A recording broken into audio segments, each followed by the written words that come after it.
Okay, we're going to change a blade on any SUP saw. They're all the same, the 500, the 600, the 800. You've got an anchor bar here, you've got a flange here that holds your blades on, and then there's a hole in the bottom of your flange for your anchor bar to go into. When you take your nut on and off, you want to make sure that you have your anchor bar in your flange. Let's get on to it.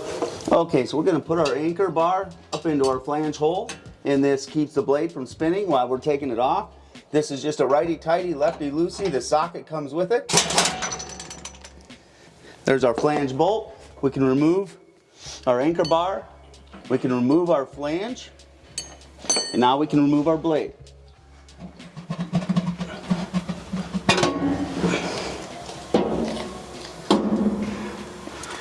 We're going to go ahead and put another blade on.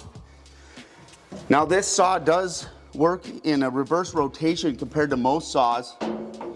So instead of your saw blade going clockwise, you need to put your saw blade counterclockwise. There is one locator bolt. Once you get it over the flange, you want to make sure it's up against the bolt. There's also a hole in your flange that you cover that bolt up with. It's in place. We will get our nut started by hand till it's snug.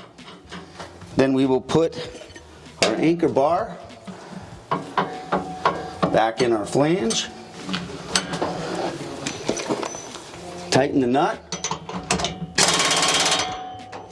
And that's the blade change on an SUP saw.